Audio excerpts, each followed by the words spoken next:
Muito bom dia, boa tarde, boa noite para todos os irmãos e as irmãs dos diferentes lugares onde se congregam, nos diferentes lugares onde vocês estiverem, povos, cidades e países.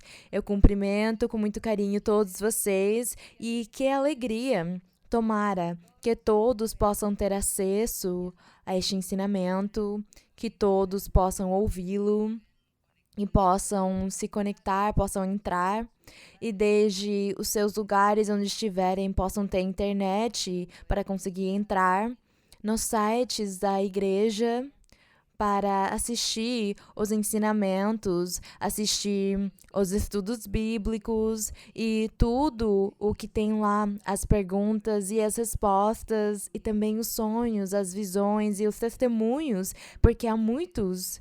Dessa forma, vocês poderão se deleitar ouvindo, escutando as maravilhas que Deus faz na vida de cada pessoa, na vida de cada coração, de cada pessoa que tem aberto o coração para buscar ou para investigar sobre o nosso Deus.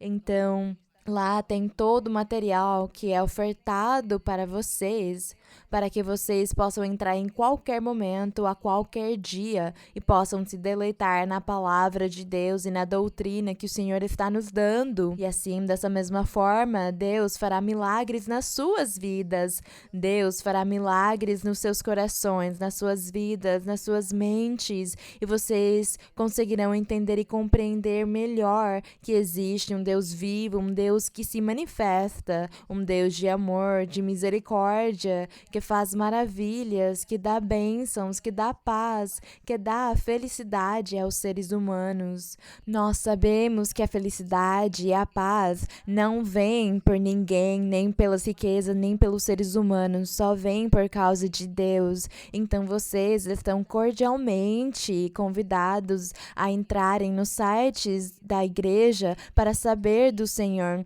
E também sejam bem-vindos a este ensinamento no dia de hoje. Que o meu Deus abençoe vocês. Vocês podem se sentar, podem sentar nos seus lugares. E eu gostaria de cumprimentar especialmente os irmãos que estão aqui comigo. Que o meu Deus abençoe vocês. Sejam todos bem-vindos. E se há pessoas pela primeira vez ou pessoas recentes, sejam bem-vindos. Tomara que vocês continuem nos visitando e que vocês também comecem a fazer parte do povo do Senhor. A honra e a glória seja para o nosso Deus. Agradecemos ao nosso Deus sempre pelas suas bênçãos, pelos seus benefícios. Nós agradecemos ao nosso Deus por ele existir. Essas são as nossas orações no dia a dia.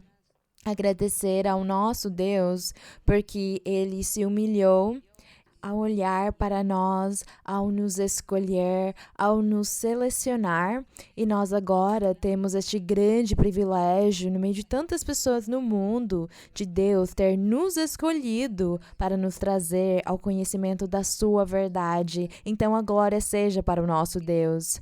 O que mais eu poderia contar para vocês, irmãos, irmãs e todas as pessoas? Uma saudação também muito especial que pediram para mim. Não é que me pediram, mas é que eu me lembro de todos os irmãos em todas as cidades do mundo todo. Mas é difícil de falar de todos. Mas os irmãos da Islândia, eu sempre me lembro desses irmãos. Eu sei que estão lá longe, eu peço ao Senhor por todos eles. Mas ficaria difícil cumprimentar um a um. Mas tudo bem, irmãos da Islândia, Deus abençoe vocês grandemente. E como eu disse para vocês, nós, durante a pandemia, ficamos lendo alguns livros consecutivamente. Eu me lembro que nós lemos todos os evangelhos, nós estudamos eles, analisamos eles. Logo após, começamos a ler desde Romanos até Judas. Eu não vou ler Apocalipse, porque Apocalipse é para pessoas totalmente maduras no espiritual. E não há capacidade na mente humana de entender e compreender as coisas que estão escritas em Apocalipse sozinhos. Então, eu vou deixar quieto o livro de Apocalipse por enquanto. Mas eu lembrei, ou eu recordei, que nós ainda não lemos o livro de Atos dos Apóstolos. E Atos dos Apóstolos é um livro, é uma história que nos conta sobre a vida, as experiências, os acontecimentos, os eventos do começo, dos caminhos, do Evangelho do Senhor Jesus Cristo, que foi dado aos seus primeiros crentes, aos seus primeiros seguidores. Atos dos Apóstolos é uma narração que conta o bom e o ruim que aconteceu com os primeiros discípulos. Não está a história inteira aqui. Nós temos só... Bem, é uma história curta, eu acho que é de uns 20 capítulos, ou 22. E é muito pouco, na verdade, para tudo o que aconteceu com eles. Contudo, aqui são destacadas coisas primordiais e importantes que servem de edificação para a nossa vida espiritual. E que também nós vamos estar lendo Atos dos Apóstolos, nós vamos ler a cada ensinamento, se pudermos um capítulo, vamos ler. E lá vamos perceber a história de várias pessoas, o que aconteceu com elas, mas também vamos tirar fruto, vamos tirar proveito para a nossa vida também.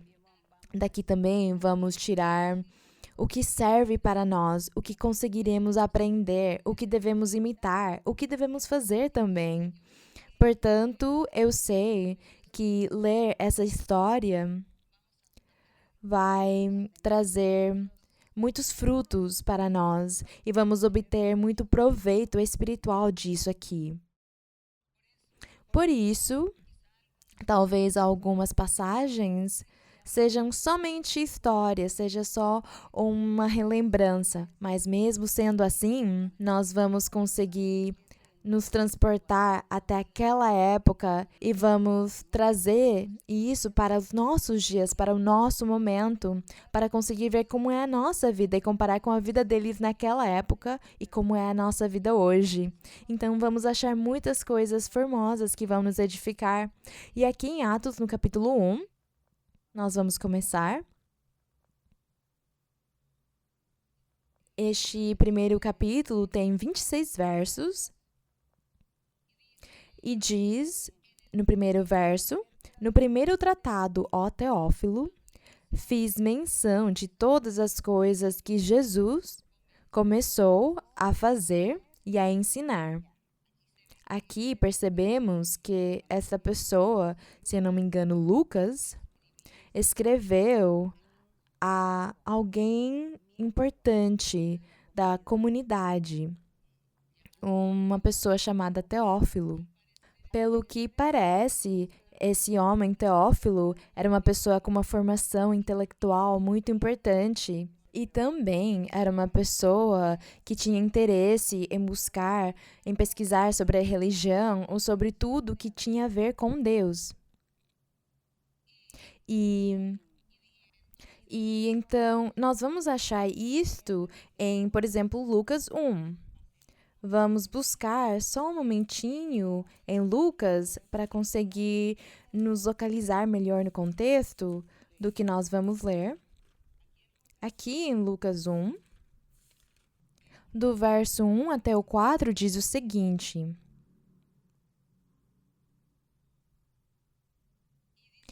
diz aqui, este aqui é o evangelho do apóstolo Lucas, de Lucas. E se diz que Lucas, a história diz que Lucas era um médico.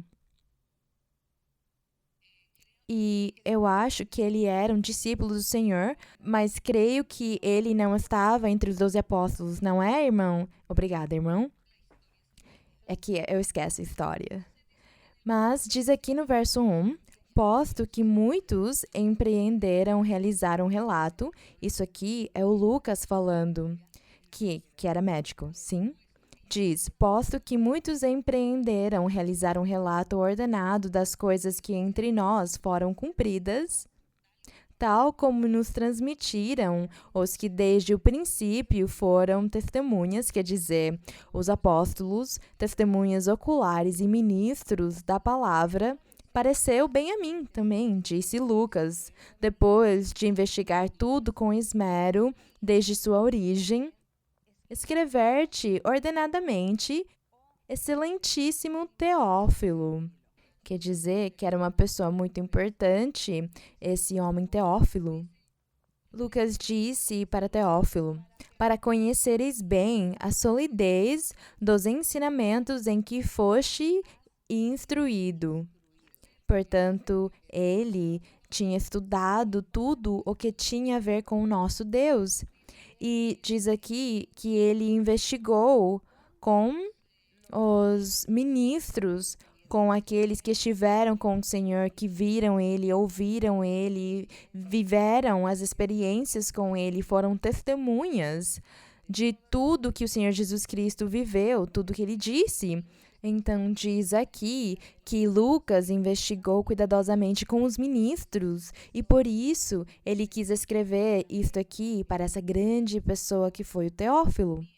Bem, aqui em Atos 1, voltando, diz: no primeiro tratado, ó Teófilo, fiz menção de todas as coisas que Jesus começou a fazer e a ensinar. Quer dizer que neste tratado de Atos, ele estaria falando sobre outras coisas. O tratado é a história, é esta história que nós vamos começar a ler aqui. Foi o que o apóstolo se dedicou em escrever e investigar para enviar essa informação ao Teófilo. E diz no verso número 2 de Atos 1, diz: até o dia em que foi recebido acima o Senhor Jesus Cristo, depois de dar mandamentos por meio do Espírito Santo aos apóstolos que escolhera, aos quais também, depois de haver padecido, apresentou-se vivo com muitas provas incontestáveis, quer dizer, provas sobre as quais ninguém poderia duvidar. Por isso diz incontestáveis, não tinha como duvidar nem contestar, porque foi verdade o que aconteceu, o que se viu. Então diz aqui, provas incontestáveis, aparecendo-lhes durante 40 dias o Senhor e falando-lhes a respeito do reino de Deus. Então diz aqui que quando o Senhor ressuscitou, e isso aconteceu num domingo, ele ressuscitou no primeiro dia da semana. Depois disso, diz aqui que ele ainda esteve 40 dias se manifestando aos seus apóstolos, aos seus discípulos e ao restante dos crentes que tinham, aqueles que o Senhor tinha convertido durante o tempo que ele falou sobre o reino dos céus. Então ele se manifestou mais 40 dias, e diz no verso 4: e estando reunidos com eles, mandou-lhes que não saíssem de Jerusalém, quer dizer, os apóstolos. O Senhor estava reunido com eles antes de subir aos céus. O Senhor disse para os apóstolos que eles não deviam sair de Jerusalém, mas que aguardassem a promessa do Pai, a qual disse ele: ouvistes de mim. Nós conseguimos achar isso aqui em Lucas 24, no verso 49. Vamos buscar em Lucas 24, 49, para que possamos ler a ordem que o Senhor Jesus Cristo deu aos seus apóstolos antes dele subir aos céus. Lucas 24, 49. Diz assim: eis que eu enviarei sobre vós a promessa de meu Pai. Quer dizer, o Senhor Jesus Cristo estava reunido com os seus apóstolos, ele estava prestes a subir aos céus e ele fez essa sugestão para eles. Ele disse: eis que eu enviarei sobre vós a promessa de meu Pai. Mas permanecei vós na cidade de Jerusalém, até que sejais revestidos do poder do alto. Bendito seja o Senhor, que promessa tão linda. Vamos voltar para Atos novamente. E então aqui, ele está narrando, no verso número 5, ele disse que o Senhor ordenou para eles quando ordenou aos apóstolos que ficassem em Jerusalém para que eles recebessem a promessa que ele tinha lhes feito sobre o Espírito Santo que estaria vindo sobre eles. No verso 5 diz: Porque João, na verdade, batizou com água, mas vós sereis batizados com o Espírito Santo, não muito depois destes dias. Aqui nós vemos o dever que todos os cristãos têm, o dever de todo homem e mulher que se convertem ao verdadeiro evangelho do Senhor Jesus Cristo, o dever que eles têm de receber o Espírito Santo, o batismo com o Espírito Santo, que é dado por Deus, é claro, mas foi uma promessa do Senhor. E como foi uma promessa do Senhor para aquela época, ainda continua vigente até quando o Senhor Jesus Cristo vier nas nuvens pelo seu povo, pela sua igreja. Até esse dia vai acabar o trabalho do Espírito Santo. Até esse dia haverão batismos com o Espírito Santo. Então, aqui no verso 5 diz: Porque João, na verdade, batizou com água, mas vós sereis batizados com o Espírito Santo. E nós conseguimos achar isso aqui em Mateus 3,11, quer dizer, está em Mateus 3,11, em Marcos 1,8, Lucas 3,16, mas eu somente estarei lendo em Mateus 3,11. Então, vamos buscar aqui em Mateus, no capítulo 3,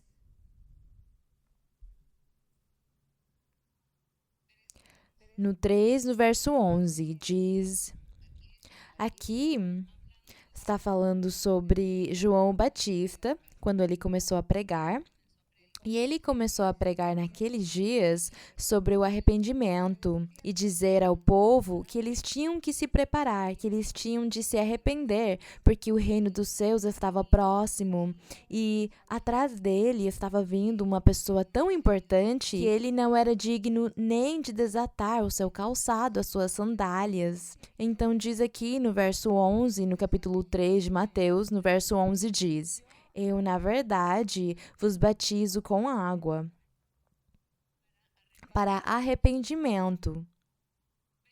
Mas aquele que vem depois de mim, cujas sandálias não sou digno de levar, é mais poderoso que eu. Ele vos batizará com o Espírito Santo e com fogo. Ele estava falando sobre o batismo com o Espírito Santo. É esse o batismo com fogo também, porque o Espírito Santo é fogo, porque Deus é fogo. Então diz aqui, ele vos batizará com o Espírito Santo e com fogo, essa pessoa que estará vindo, que é o nosso Senhor Jesus Cristo. Portanto, agora vamos voltar em Atos e vamos buscar em João 1:3. Os outros livros que eu falei falam a mesma coisa. Marcos e Lucas falam o mesmo que Mateus. Mas vamos ver aqui no Evangelho de João, no capítulo 1, no verso 33. E diz Nesse verso, nós encontramos que João estava dando seu testemunho. Aqui, neste capítulo 1, a partir do verso 19, começa o testemunho de João. E ele começou a testificar do que viu e ouviu.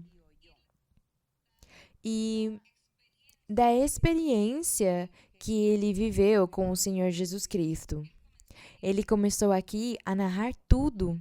E como as pessoas perguntavam para ele se ele era profeta, e ele disse, não sou profeta.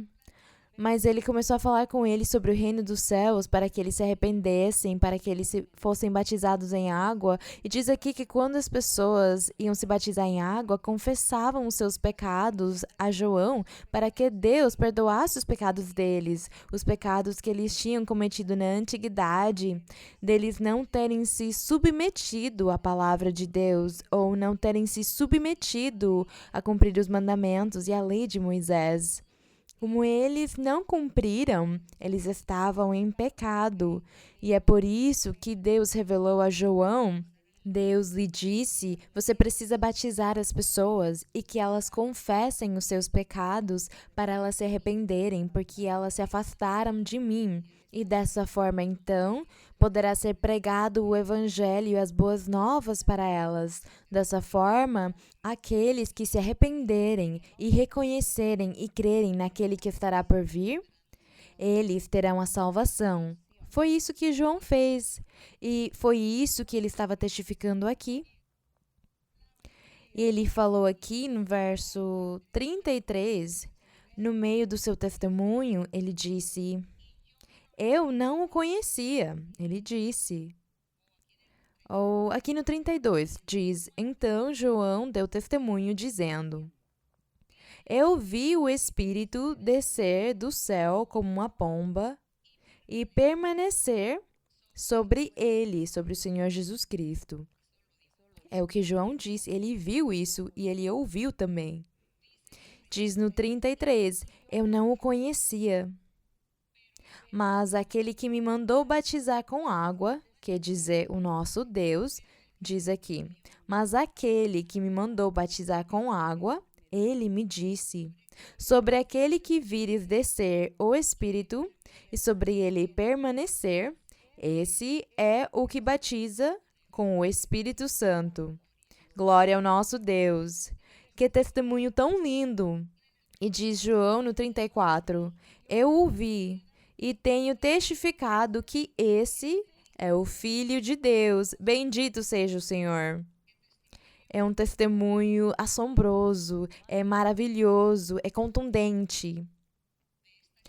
É uma grande experiência que João viveu. Então, agora sim, vamos voltar em Atos. É por isso que aqui Lucas, que é quem tinha investigado sobre todos os atos, os acontecimentos, os eventos do nosso Senhor Jesus Cristo, é por isso que ele escreveu aqui e ele repetiu mais uma vez, ele escreveu de novo as mesmas coisas, porque para ele isso aqui era uma maravilha, assim como para nós hoje é uma maravilha também. E nós podemos ler isso aqui uma e outra vez e nunca vamos cansar de ler. Nós vamos ler centenas de vezes e todas as vezes o nosso coração se alegrará, todas as vezes a nossa alma vai se alegrar. Porque Deus está aqui, é Deus quem está ao nosso redor, quem alegra o nosso espírito, a nossa alma. O Senhor dá vida àquilo que ficou escrito. O Senhor dizendo aqui para nós, isso foi vivido por muitos há mais de 2000 anos. Eles viveram essa experiência, mas você hoje também pode vivê-la, porque eu estou aqui contigo. Bendito seja o Senhor. É essa a promessa do Senhor. É essa a promessa maravilhosa que o nosso Deus tem feito para nós. Então, que alegria nós lermos isso aqui. Por isso diz no verso 5, porque João, na verdade, batizou com água, mas vós sereis batizados com o Espírito Santo, glória a Deus. E aconteceu assim. Vamos seguir no verso 6, onde diz, então os que estavam reunidos lhe perguntaram, dizendo, Senhor, restaurarás tu neste tempo o reino a Israel? Eles, o povo de Israel na antiguidade, vamos lembrar a história para aqueles que leem a Bíblia, aqueles que leem a Bíblia e têm interesse em saber da história de tudo que aconteceu, todas as coisas que foram vivenciadas naquela época. Vamos lembrar que quando eles estiveram na Babilônia, quando Daniel estava lá naquele grupo na Babilônia, foram os 4.800 que foram levados cativos para a Babilônia. Vamos lembrar que eles viveram 70 anos lá e logo eles voltaram para Jerusalém. Deus ordenou que eles tinham que construir novamente o templo, que eles tinham de restaurar a cidade, os muros da cidade, que eles tinham de construir casas e morar nelas, que eles tinham que refazer as suas vidas lá naquela cidade de Jerusalém, que tinha ficado destruída, desolada, incendiada. E aconteceu assim. Eles fizeram um templo, não igual ao templo de Salomão, que era majestuoso, mas eles fizeram um templo. Logo após, teve uma divisão, vieram os impérios governar o mundo, eles governavam e também governavam os israelitas. Os judeus eram governados por eles, eles não tinham direitos, não tinham voz nem voto. Acabou o reinado deles. Se lembrem que eles tinham reis. O último rei, se eu não me engano, foi Ezequias. O último rei deles, que foi levado para a Babilônia. Ele ficou cego porque tiraram os olhos dele. Zedequias foi quem tiraram os olhos dele, ele foi levado para a Babilônia. Bem, e até aí chegaram os reis de Israel. Daí, daquele tempo até o Senhor Jesus Cristo vir para a terra, se passaram 430 anos.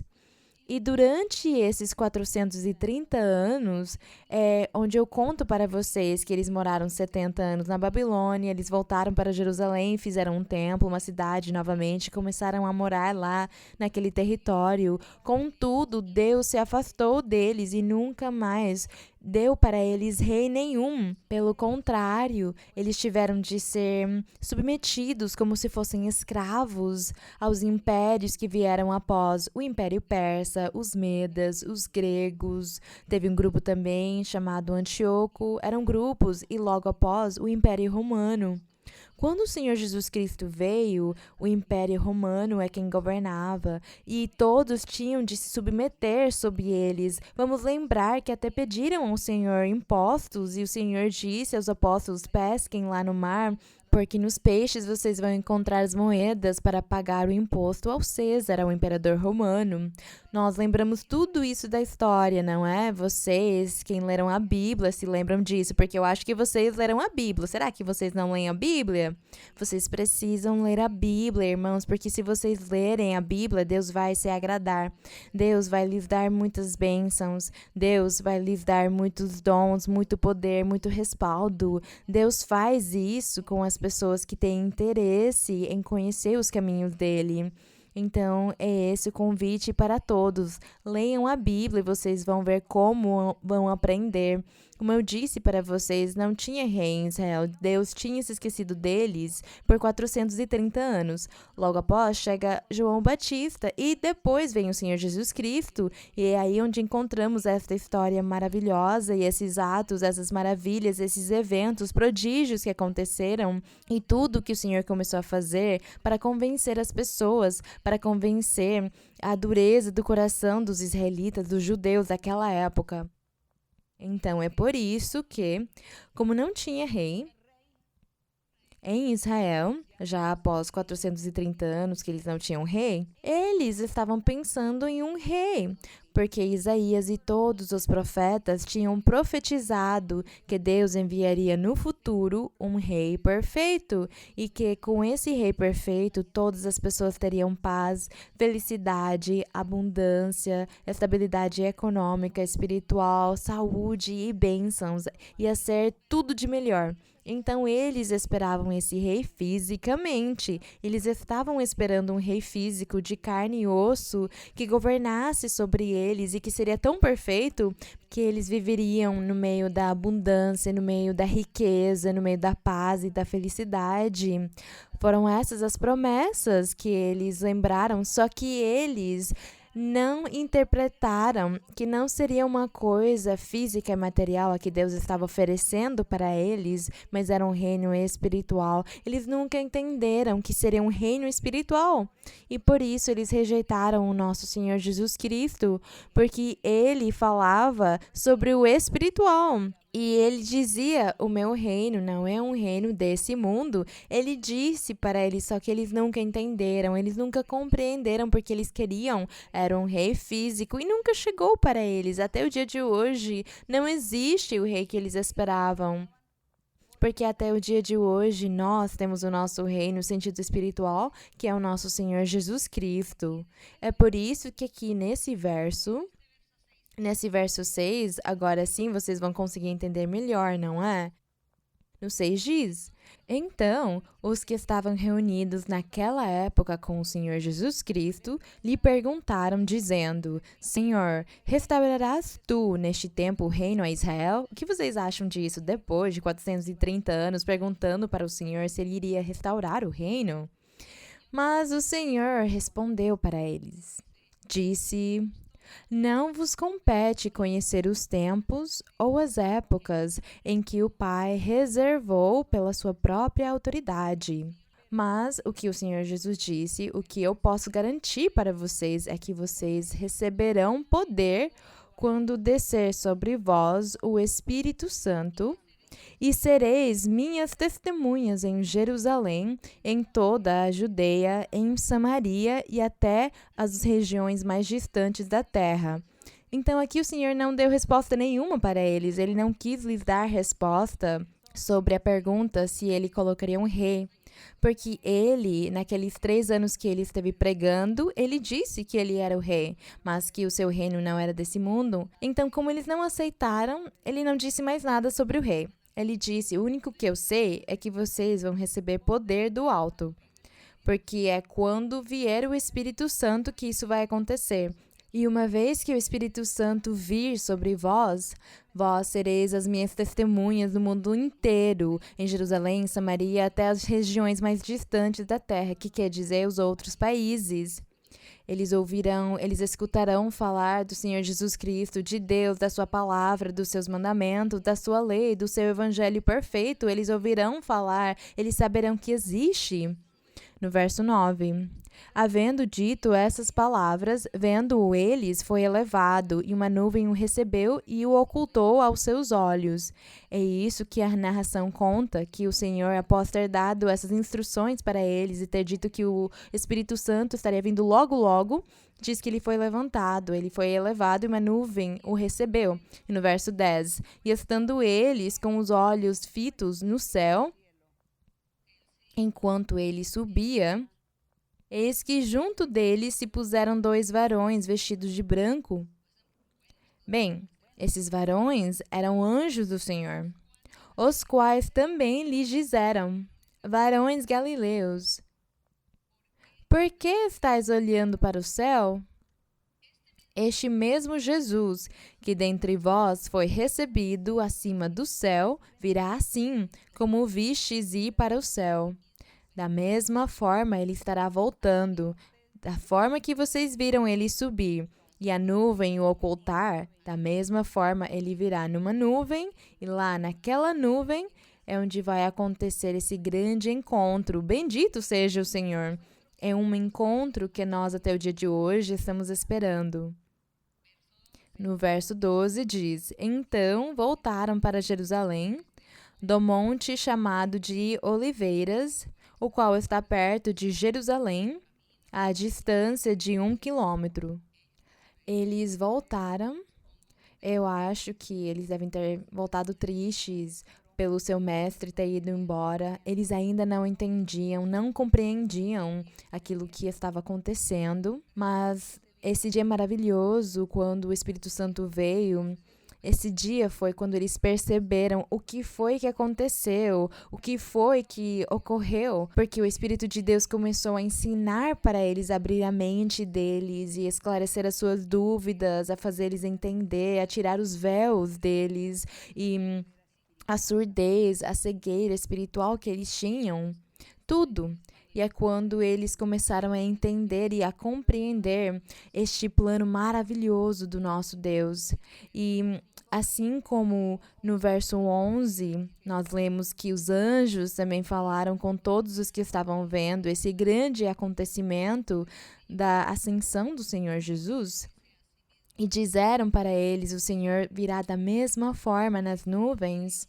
E nós, às vezes, lemos em Tessalonicenses, não vamos ler agora, mas para que vocês leiam depois. Em Tessalonicenses, quando diz que o Senhor virá nas nuvens, que ele virá nas nuvens, que ele levará a sua igreja, o seu povo, mas diz que antes ele vai aperfeiçoá-la e que será uma igreja sem mancha, sem ruga, perfeita, sem pecado. E o Senhor vai conseguir isso, porque é Ele quem vai aperfeiçoar a igreja. É Ele quem vai aperfeiçoar cada alma, cada homem, cada mulher, para que eles sejam santos e dignos de estarem com o Senhor. Então diz lá que nós estaremos nas nuvens, que quem já morreu, nós provavelmente já naquela época vamos ter morrido, mas diz que ressuscitarão, diz que aqueles que já morreram ressuscitarão e estarão nas nuvens com o Senhor. E aqueles que naquela época estiverem vivos, mas estiverem no caminho do Senhor, diz que serão transformados num corpo glorioso. O seu corpo físico, material, se transformará num corpo glorioso e eles também subirão nas nuvens. É essa a promessa que o Senhor tem feito e os apóstolos contam para nós nas suas epístolas, a forma como o Senhor estará vindo. Alguns chamam do arrebatamento da igreja. Nós dizemos que o Senhor estará vindo nas nuvens recolher, buscar o seu povo. Então, é aí onde surgem tantas perguntas, porque as pessoas começam a questionar: tá, mas então como vai acontecer com as pessoas que foram cremadas? O que vai acontecer com eles? Porque as cinzas nem devem existir mais. Mas não existem para os seres humanos, mas para Deus não há nada impossível. Porque é Deus quem nos criou. Então, é difícil para ele recolher novamente as cinzas que foram espalhadas no mar, que não existem mais? Talvez que sejam só moléculas, nem sabemos, eu não sei os termos corretos. Mas para Deus não tem nada impossível. Deus disse que aqueles que já morreram ressuscitarão e estarão com o Senhor, e assim vai acontecer.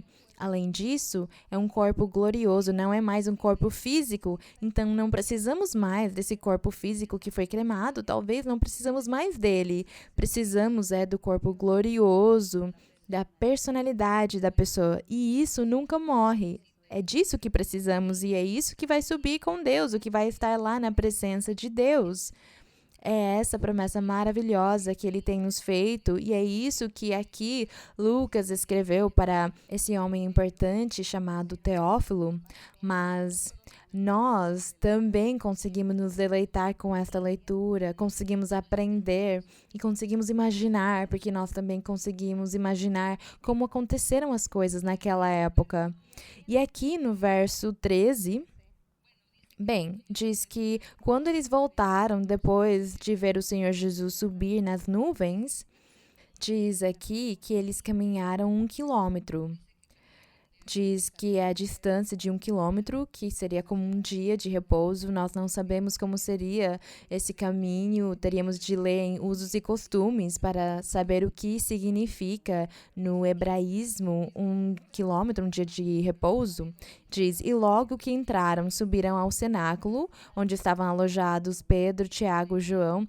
Diz que quando eles voltaram para a cidade, eles entraram num cenáculo, num lugar onde eles faziam as suas orações para Deus, provavelmente. Eles chegaram em Jerusalém e lá, naquele lugar, naquele cenáculo, estavam alojados Pedro, Tiago, João, André, Filipe, Tomé, Bartolomeu, Mateus, Tiago, filho de Alfeu, e Simão, o Zelote, e Judas, filho de Tiago. Todos estes perseveravam unânimes em oração e súplica com as mulheres e com Maria, a mãe de Jesus. Vejam isto aqui tão importante, tão lindo, e com seus irmãos. Então, percebemos que José já tinha morto nessa época, porque aqui só se fala sobre a Maria, a mãe de Jesus, e os seus irmãos, os irmãos do Senhor Jesus Cristo. No verso 14, diz que estavam as mulheres, quer dizer, estavam todas estas pessoas, e além delas estava Maria, a mãe de Jesus, e os irmãos do Senhor Jesus também estavam lá. No 15. Naqueles dias, levantou-se Pedro no meio dos irmãos, ora os reunidos eram cerca de 120 pessoas, e disse: Varões e irmãos, convinha que se cumprisse a escritura em que o Espírito Santo proferiu anteriormente por boca de Davi acerca de Judas, que foi o guia daqueles que prenderam Jesus. Porque ele era contado entre nós e teve parte neste ministério. Então, aqui, ele falou sobre Judas Iscariotes, aquele que vendeu o Senhor.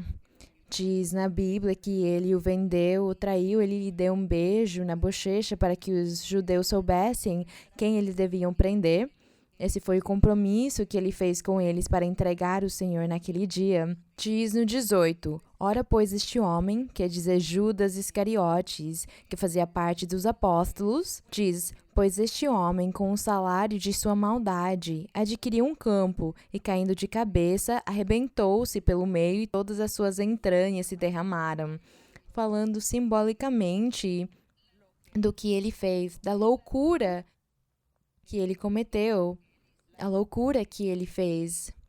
Aqui, realmente, não conseguimos interpretar literalmente nem passo a passo como foi a morte dele, mas diz na Bíblia que ele se suicidou. Contudo, vamos dizer que ele se matar não foi nada comparado ao que ele fez. Por isso diz aqui que ele se arrebentou pelo meio e todas as suas entranhas se derramaram, mas é a loucura, o mau comportamento que ele teve no momento por ter se deixado usar pelo diabo, pelo inimigo nesse momento. Ele se deixou usar. E ele já tinha essa tendência, ele trouxe essa tendência má e pecaminosa no seu coração. E por isso o diabo se aproveitou dele, dos seus sentimentos, da sua forma de pensar, porque ele já era ambicioso, hipócrita. Então o diabo aproveitou isso, usou ele e ele se deixou usar. Assim aconteceram as coisas porque também assim ficou escrito. Mas mesmo assim, são coisas que nós não podemos questionar, mas temos que respeitar. E cada um de nós deve entregar o seu coração a Deus com sinceridade, com muita fé e muita confiança no Senhor, amando ao nosso Deus, para que nunca o inimigo venha nos usar para fazer o que é mal. Portanto, diz aqui no verso 19, diz, e foi notório a todos os habitantes de Jerusalém, de maneira que, em sua própria língua, aquele campo se chama Acéldama, que quer dizer campo de sangue. Esse campo, esse lugar onde essa pessoa foi sepultada, chama assim. Diz, porque está escrito no livro dos Salmos, diz, fique deserta a sua morada, e não haja quem nela habite, e tome outro o seu encargo. Já tinha sido profetizado sobre o que essa pessoa faria. Vamos ler os Salmos? Porque eu acho que vocês já têm lido esses Salmos, mas provavelmente nunca pararam para ver o significado de quem está falando. É o Salmo 69, no verso 25. Nós vamos conseguir ver, porque já temos lido várias vezes, com certeza. E alguns não têm conseguido, talvez, entender de quem está falando. Nós dizemos que é no Salmo 69, no verso 25. Diz assim: contudo, se eu ler uns versos antes, Eu acho que vai ser melhor no verso 21, diz: o Senhor Jesus Cristo disse: colocaram-me fel na comida, e em minha sede me deram vinagre para beber. Foi o que o Senhor Jesus disse, porque foi isso mesmo que eles fizeram, e os evangelhos contam essa história. Diz que se converta sua mesa em uma armadilha e seus banquetes festivos em tropeço. O Senhor aqui está proferindo um castigo, uma maldição para aqueles malfeitores que fizeram tudo isso com o Senhor. 23. Sejam escurecidos seus olhos para que não vejam, e fazes tremer continuamente seus lombos. Nós íamos ler o 25, não é? 24, então. Derrama sobre eles tua ira e o furor de tua ira os alcance. Sua morada fique deserta. Em suas tendas não habite ninguém. Então vejam a maldição, o castigo que vinha para o inimigo e os seus seguidores, ou os seus ajudadores.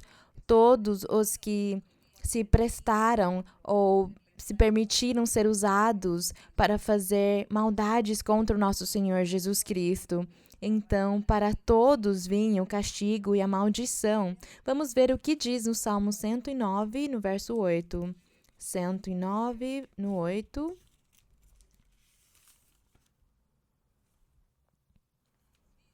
Diz...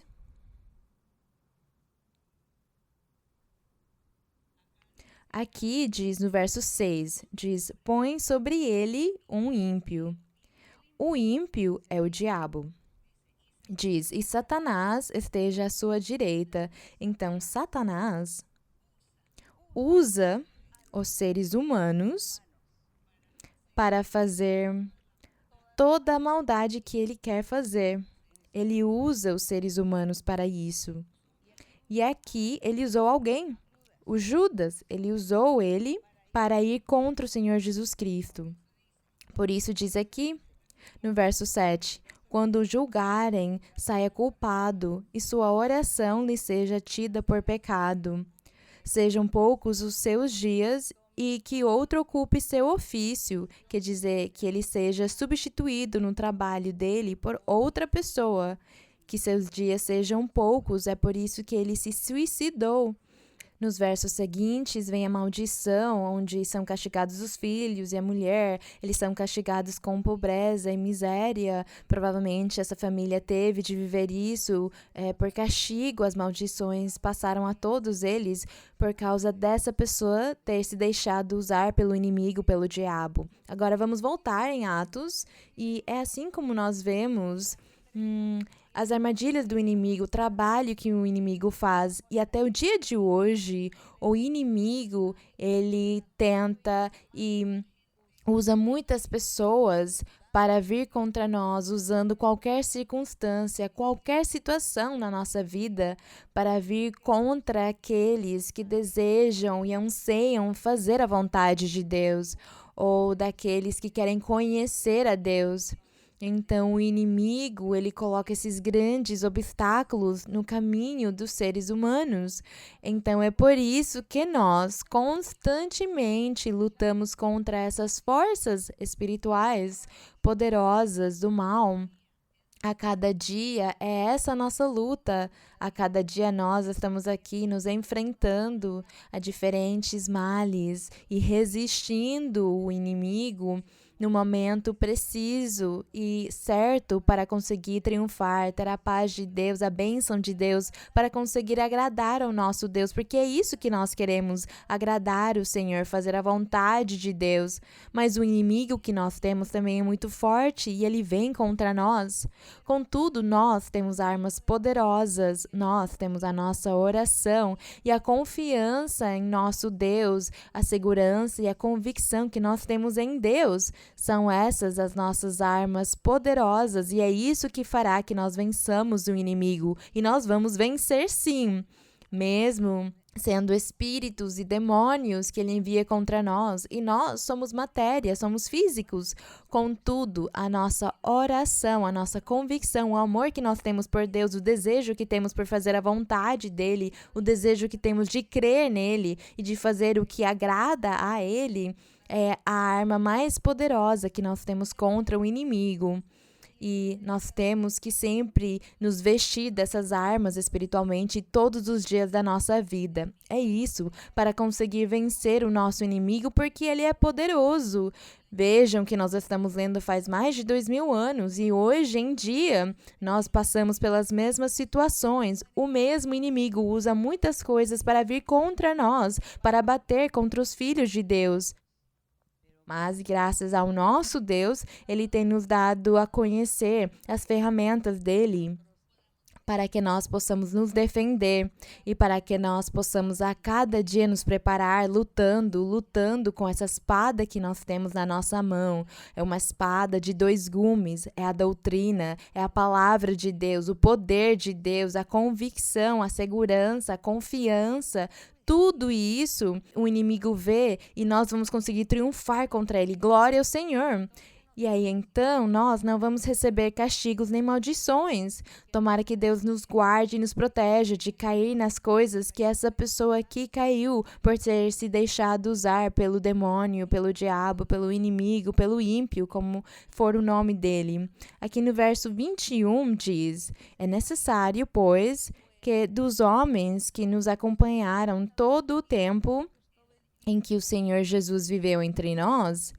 Então aqui nós vemos que os apóstolos eles se reuniram para começar a nomear ou designar um outro apóstolo, porque esse ímpio ele já tinha sido tirado e eles quiseram que o número 12 dos apóstolos não fosse extinguido.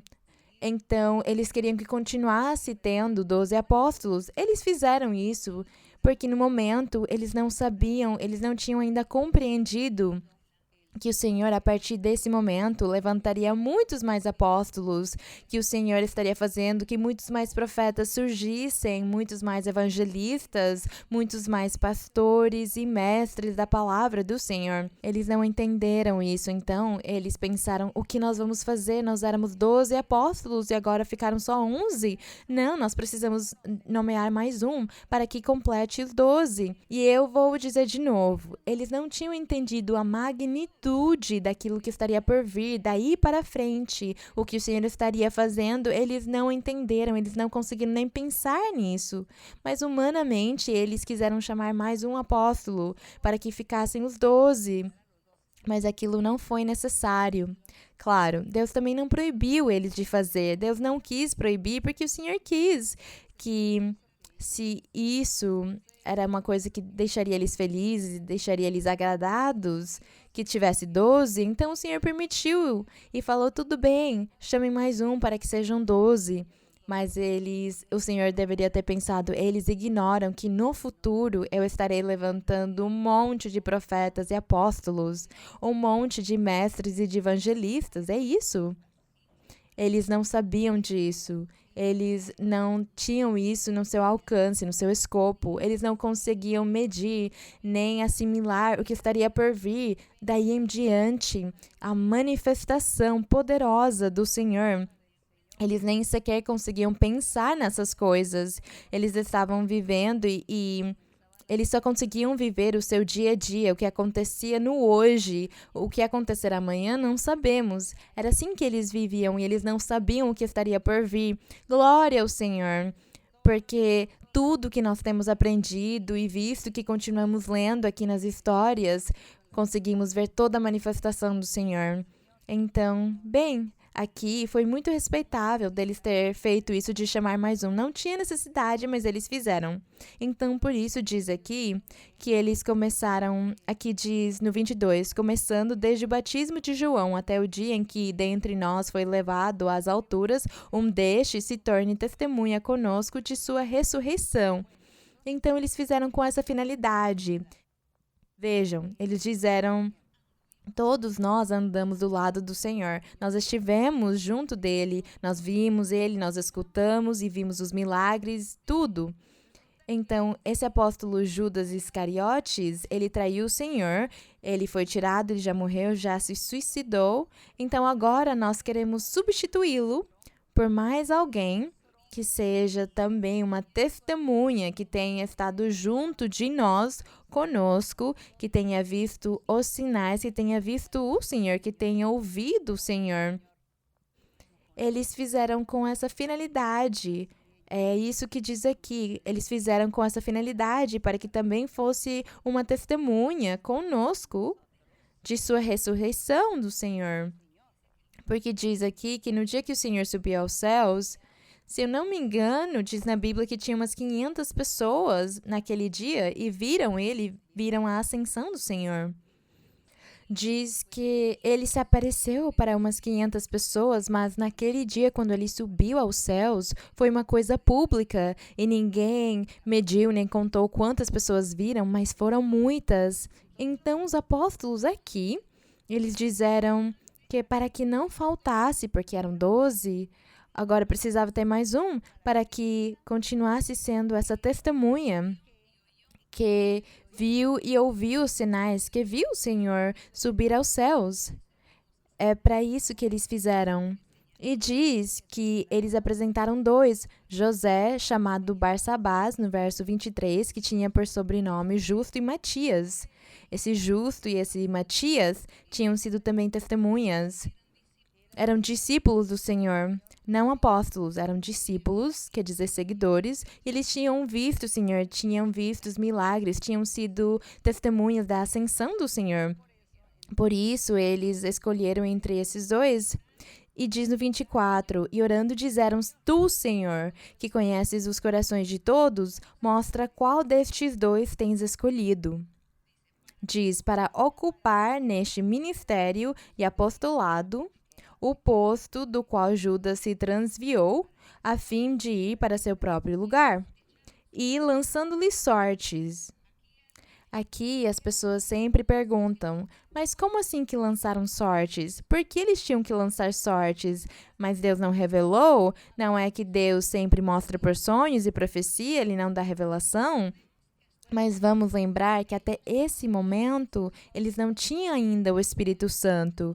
O Espírito Santo não tinha vindo sobre eles, eles não tinham sido batizados, ainda não tinham vindo os dons espirituais, eles não tinham nada dessas coisas. Então, eles estavam agindo e procedendo da forma que o povo de Israel fazia, na forma que estava na lei de Moisés. Porque na lei de Moisés, eles tinham o costume de lançar sortes para não errar.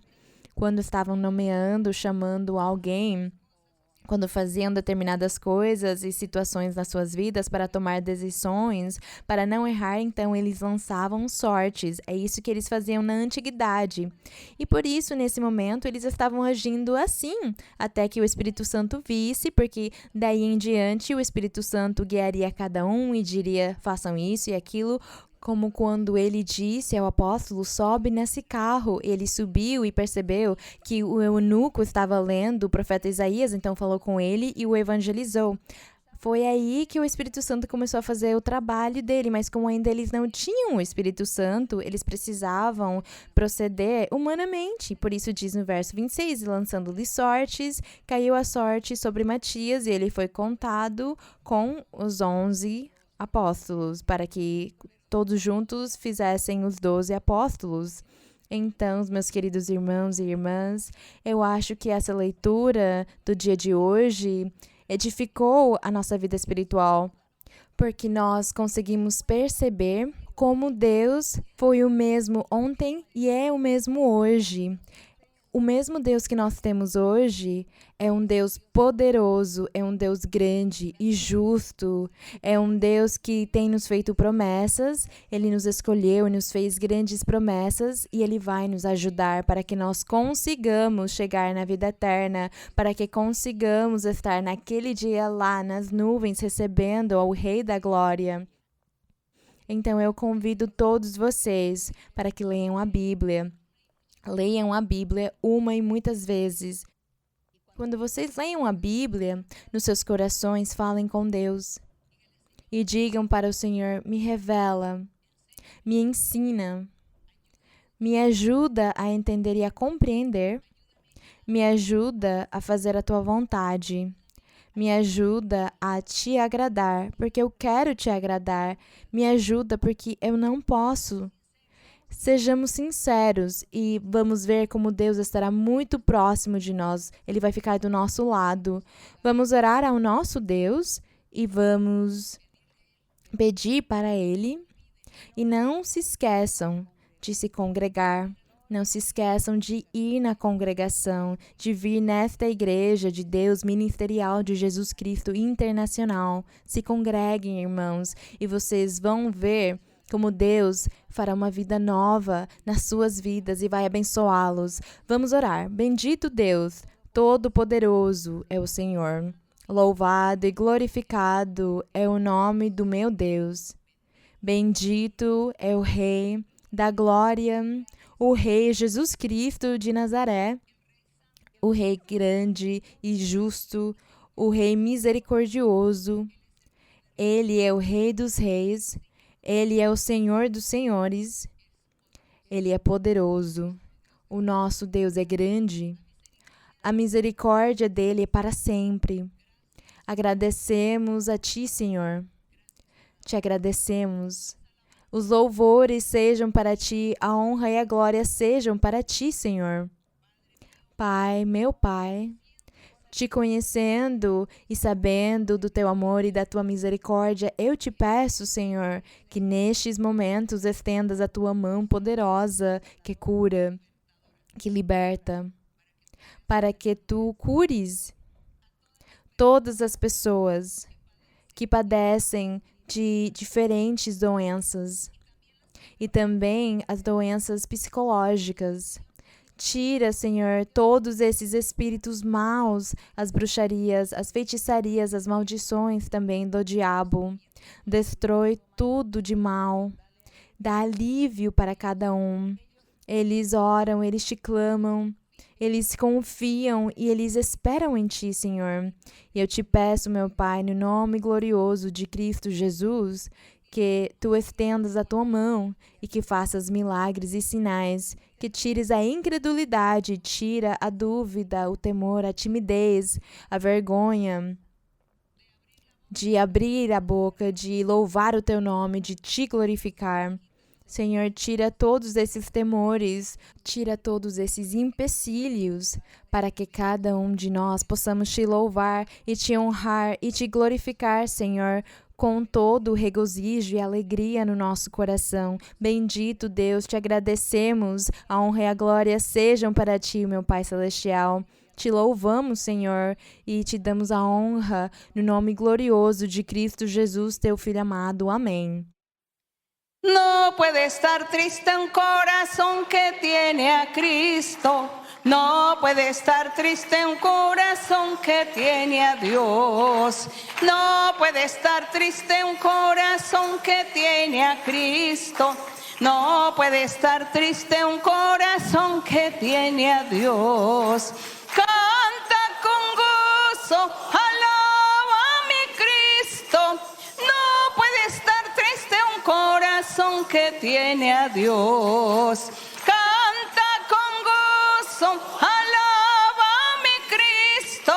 No puede estar triste un corazón que tiene a Dios. No puede estar triste un corazón que tiene a Cristo. No puede estar triste un corazón que tiene a Dios. No puede estar triste un corazón que tiene a Cristo. No puede estar triste un corazón que tiene a Dios. Canta con gozo, alaba a mi Cristo. No puede estar triste un corazón que tiene a Dios. Canta con gozo, alaba a mi Cristo. No puede estar triste un coração que tiene a Deus. Bendito e louvado seja o nosso Deus. Muito obrigados, meus queridos irmãos e irmãs. Que o Senhor abençoe todos. Um abraço muito forte para vocês, para as crianças, muitos beijinhos e que o meu Deus abençoe vocês. E aqui vocês também. Obrigada, irmãos. Deus abençoe e até mais. Deus abençoe.